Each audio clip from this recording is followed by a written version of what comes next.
Assalamualaikum warahmatullahi wabarakatuh. Hai semuanya. Saya Sofi Mazai Sregar dari kelas akuntansi C Stambuk 2019. Di sini saya akan membahas sedikit tentang berinvestasi di pasar modal. Materi ini saya ambil berdasarkan hasil kuliah umum dari Bursa Efek Indonesia yang dilaksanakan pekan lalu. Video ini bertujuan untuk memenuhi tugas mata kuliah Manajemen Investasi dan Pasar Modal, yaitu untuk memenuhi tugas Critical Journal Review dan ujian tengah semester. Yuk, langsung saja kita bahas. Sebelum masuk ke materi inti, ada baiknya kita mengetahui terlebih dahulu apa itu pasar modal, investasi, dan investasi di pasar modal. Nah, pasar modal sendiri adalah mempertemukan pihak yang membutuhkan dana jangka panjang dengan pihak yang membutuhkan dana investasi pada produk keuangan, yaitu saham, obligasi, ataupun reksadana.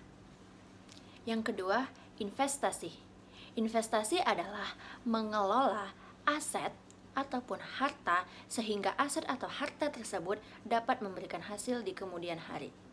Selanjutnya, apa itu investasi di pasar modal? Baik, investasi di pasar modal adalah dengan membeli efek untuk memperoleh keuntungan berupa capital gain dan dividen. Kenapa sih kita harus berinvestasi? Nah, perlu teman-teman ketahui salah satu alasan pentingnya berinvestasi adalah karena inflasi. Kenapa inflasi? Ya, karena kebutuhan dana setiap tahunnya akan terus meningkat daripada tahun-tahun sebelumnya. Jadi, untuk mempersiapkan dana tersebut, penting bagi kita untuk berinvestasi. Investasi sendiri mirip dengan nabung loh. Jadi dengan kita berinvestasi, persiapan dana tersebut dapat bermanfaat bagi kita di masa depan. Nah, investasi yang lagi hits di masa sekarang yaitu berinvestasi di pasar modal. Di sini yang diperjualbelikan berupa produk-produk keuangan di luar produk perbankan. Jadi bukan seperti deposito ya. Produk keuangan yang ditransaksikannya antara lain obligasi, saham, dan reksadana. Lalu, apa sih perbedaan produk keuangan pasar modal dengan deposito?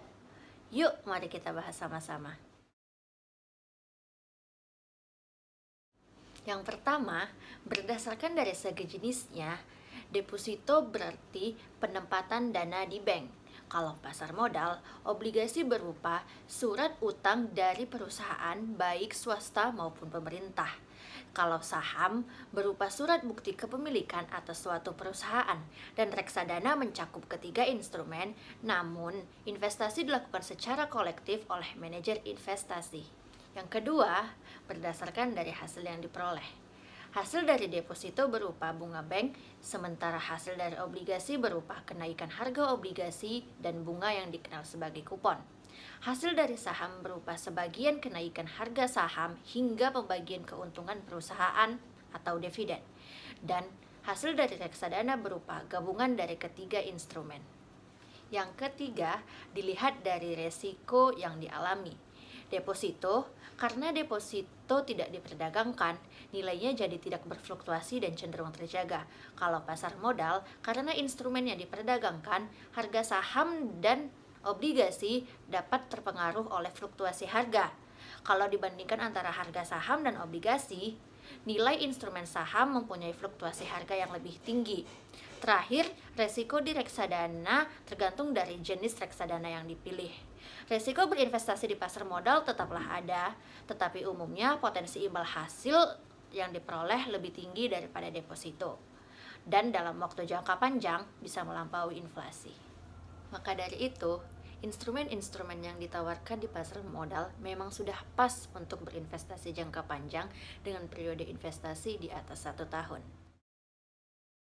Baiklah teman-teman sekalian, sekian penjelasan saya mengenai pasar modal dan investasi. Semoga dapat bermanfaat bagi kalian semua. Kurang lebihnya saya mohon maaf. Wassalamualaikum warahmatullahi wabarakatuh. See you.